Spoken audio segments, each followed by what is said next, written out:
복음과 하나님의 계획 2부 성경신학 무엇이 그 내용인가 10장 타락 첫 번째 시간입니다. 간추린 성경 역사 창세기 3장입니다. 그 뱀이 하와로 하여금 하나님께 불순종하고 금지된 열매를 먹도록 설득하였습니다. 그녀는 그 열매를 따서 아담에게 주었고 그도 그것을 먹었습니다. 그러자 하나님께서는 그들에게 심판의 말씀을 가하셨고 그들을 그 동산에서 내보내셔서 마찬가지로 심판 아래 처하게 된 세상에서 살게 하셨습니다. 먼저 유혹입니다. 이 창세기 3장 타락 사건이 나오는 곳인데요.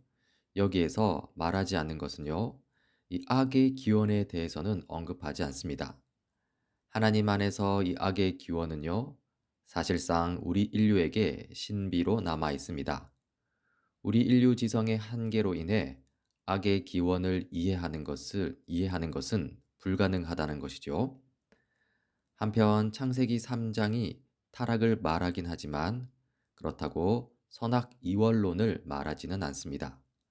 이 선악 이원론은 선의 세력과 악의 세력이 영원히 투쟁하고 있다는 주장인데요. 전능하시고 선하신 하나님과 대등한 그런 어떤 악의 세력이란 있을 수 없다는 것입니다. 그렇다면 창세기 3장에서 말하고자 하는 것은 무엇일까요? 바로 인류가 창조자의 권위에 대해 반역하게 되는 과정을 말하고 있습니다.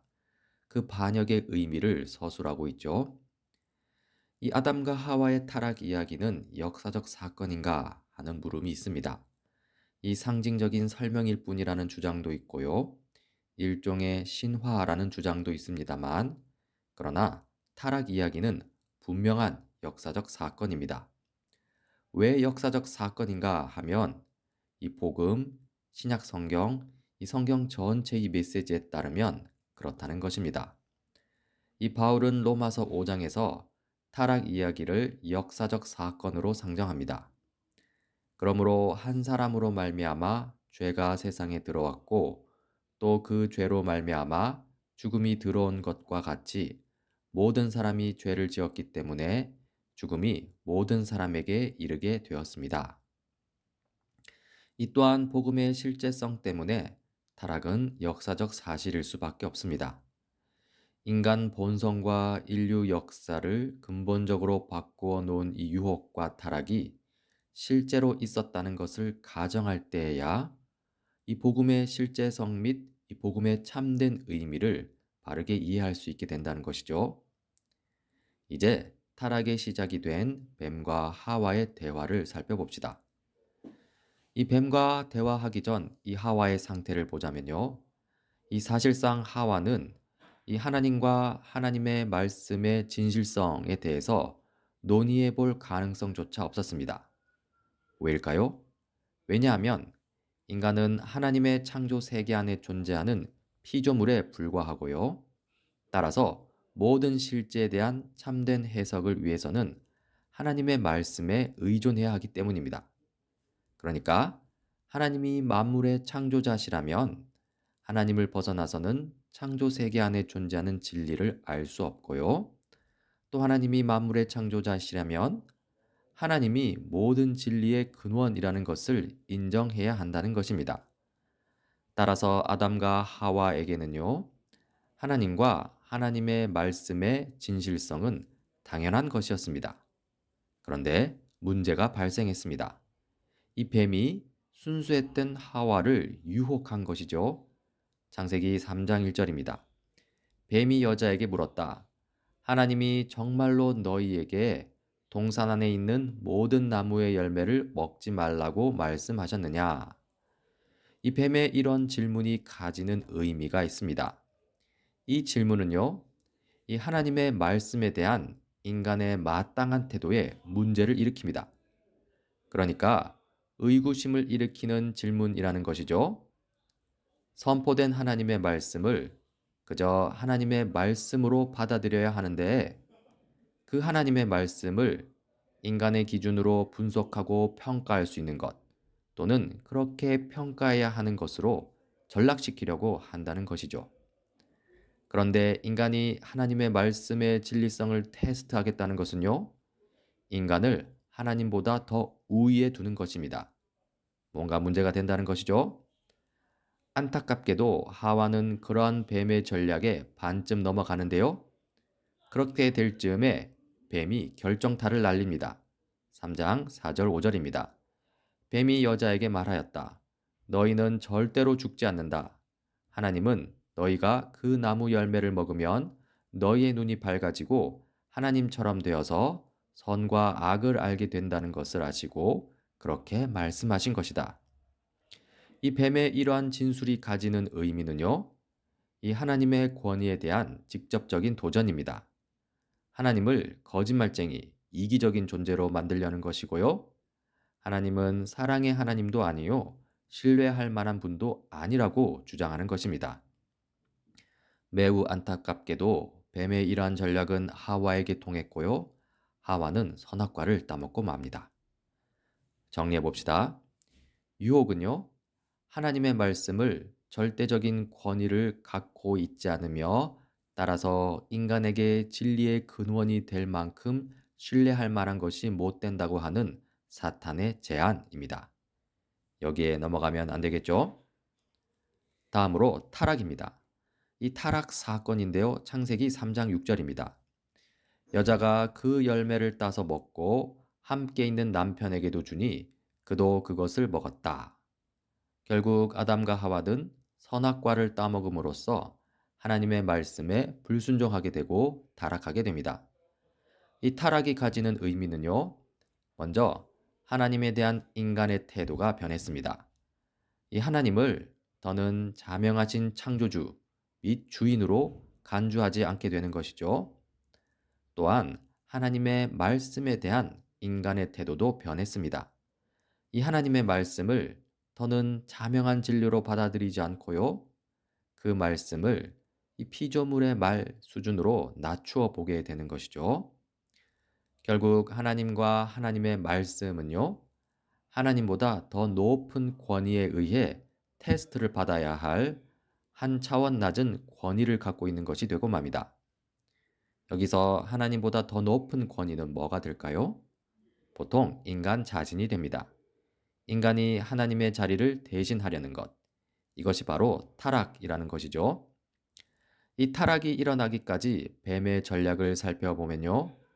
이 뱀의 간교함이 드러납니다. 뱀은 뱀은 인간의 충성심을 요구하지 않습니다. 그러니까 그 충성심을 하나님에게서 자기에게로 옮겨야 한다고 제안하지 않습니다. 다만 인간 스스로 이 하나님께서 진리라고 하신 것을 숙고하고 평가해 보아야 한다고 제안합니다. 즉, 인간 타락의 성격을 보자면요. 인간은 의식적으로 사탄, 뱀을 자신의 새로운 최종적 권위로 삼은 것이 아닙니다. 최종적 권위를 행사하는 역할을 인간 자기 자신들이 담당한 것이죠. 그렇게 함으로써 하나님께 대하여 반역을 꾀하게 된 것입니다. 앞서 말씀드렸다시피 인간 자신이 하나님이 되려고 한 것입니다. 이렇게 타락한 인간의 모습을 살펴보자면요. 인간은 자신들의 것이 아닌 하나님의 왕자를 탐내었고요. 그 결과 결국 인간 자신들이 이미 갖고 있던 특권들마저 잃어버리고 말았습니다. 즉, 하나님과의 관계가 끊어지면서요. 그 관계 속에서 유지할 수 있었던 이 세상을 향한 통치권이 약화되고 왜곡되었습니다. 이 하나님의 청지기가 아닌 자기 자신의 노예, 결국 사탄의 뜻대로 움직이는 사탄의 추종자가 되고 만 것이죠. 이 과정에서 하나님의 형상도 훼손되어 버리고 맙니다. 매우 안타깝고 슬픈 일입니다. 정리합시다. 타락은요, 온 인류가 인류의 조상 아담과 하와의 역사적 행위를 통해 하나님께 대항하여 저지른 반역입니다. 즉, 아담과 하와의 불순종은요, 하나님이 되려는 시도였으나 실패하였고요. 도리어 인간은 하나님의 형상으로서의 모습도 훼손되고 말았습니다. 다음으로 죄의 결과 심판입니다. 먼저 뱀, 이 사탄에 대한 심판인데요. 창세기 3장 14절입니다. 주 하나님이 뱀에게 말씀하셨다. 네가 이런 일을 저질렀으니 모든 집짐승과 들짐승 가운데에서 네가 저주를 받아 사는 동안 평생토록 배로 기어다니고 흙을 먹어야 할 것이다. 이 사탄에 대한 심판 속에서 우리는 원복음이라는 것을 발견할 수 있는데요. 창세기 3장 15절입니다. 내가 너로 여자와 원수가 되게 하고 너의 자손을 여자의 자손과 원수가 되게 하겠다. 여자의 자손은 너의 머리를 상하게 하고 너는 여자의 자손의 발꿈치를 상하게 할 것이다. 이 성경 구절을 보면요. 여자의 자손은 사탄의 머리를 상하게 하고 사탄은 여자의 자손의 발꿈치를 상하게 합니다. 이것이 의미하는 것은요. 이 예수 그리스도의 십자가 사건을 가리킵니다. 예수님은 십자가에서 잠깐 죽음을 경험하시나 사탄은 최종적인 패배를 당하게 되죠. 아주 어렴풋하게 예수 십자가 사건을 보여주는 바, 그래서 원복음이라고 하는 것입니다. 이렇게 뱀에 대한 저주의 말씀은요, 인간에 대한 은혜와 타락으로부터의 회복을 시사합니다. 은혜가 풍성하신 하나님이 여기서부터 벌써 나타나는 것이죠. 다음으로 하와에 대한 심판입니다. 창세기 3장 16절입니다. 여자에게는 이렇게 말씀하셨다. 내가 너에게 임신하는 고통을 크게 더할 것이니 너는 고통을 겪으며 자식을 낳을 것이다. 네가 남편을 지배하려고 해도 남편이 너를 다스릴 것이다. 이 성경 구절에서 타락한 세상의 실제로서 고통이 소개됩니다. 먼저 지배 관계가 나타나는데요. 인간관계, 즉 결혼에서 한 남자와 한 여자의 관계가 결렬을 맞이하게 되는 것을 볼 수 있죠. 뿐만 아닙니다. 출산의 고통이 있습니다. 성적 관계의 기쁨에 이 악한 것, 곧 고통과 슬픔이 동반될 것임을 보여주죠. 그리고 아담에 대한 심판도 있습니다. 여기에는 땅에 대한 저주도 함께 나타나는데요. 창세기 3장 17, 18절입니다. 남자에게는 이렇게 말씀하셨다. 네가 아내의 말을 듣고서 내가 너에게 먹지 말라고 한 그 나무의 열매를 먹었으니 이제 땅이 너 때문에 저주를 받을 것이다. 너는 죽는 날까지 수고를 하여야만 땅에서 나는 것을 먹을 수 있을 것이다. 땅은 너에게 가시덤불과 엉겅퀴를 낼 것이다. 너는 들에서 자라는 푸성기를 먹을 것이다. 여기서 보면 인간은 창조 때 부여받은 권한, 즉 다스리는 권한이 도전을 받게 됩니다. 이 하나님의 합법적인 다스림에 대한 반역자인 인간은요, 이제 그 자신이 행한 대로 이 자신을 향한 땅의 반역으로 되갚음을 받게 되는 것이죠. 이렇게 이전처럼 풍성한 산물을 내지 못하도록 하는 땅에 대한 저주는요, 사실상 아담에 대한 저주가 됩니다. 그리고 나서요, 아담과 하와는 에덴 동산으로부터 추방을 당하게 됩니다. 그를 쫓아내신 다음에 에덴 동산의 동쪽에 그룹들을 세우시고 빙빙 도는 불칼을 두셔서 생명나무에 이르는 길을 지키게 하셨다. 이것은 하나님과의 관계가 끊어졌다는 것을 보여줍니다. 참된 삶은 하나님과 교제하면서 사는 삶인데요. 하나님과의 교제가 죄와 반역으로 인해 끊어졌을 때 이는 곧 사형 선고가 집행되었고요. 참된 삶을 잃어버렸음을 의미합니다. 하지만요, 이것으로 끝이 아닙니다. 이 심판 와중에 이 하나님의 끈질긴 은혜가 나타나는데요. 창세기 3장 21절입니다. 주 하나님이 가죽옷을 만들어서 아담과 그의 아내에게 입혀 주셨다. 이 하나님의 은혜 덕분에 아담과 하와는 즉각적인 멸망을 겪지는 않습니다. 인간은 비록 영적인 죽음을 경험하지만요, 하나님의 형상을 가진 채 계속 존재하며 번성하게 되고요. 하나님의 은혜가 이 죽은 인간으로 하여금 생존하도록 허용하고 있고요. 이러한 생존 속에서 하나님은 어떤 더 큰 목적을 인간 역사 가운데 이루실 것입니다. 이 하나님의 더 큰 목적이 무엇인지는 이제 성경을 쭉 살펴보면서 확인하게 될 것입니다. 정리합시다. 심판입니다.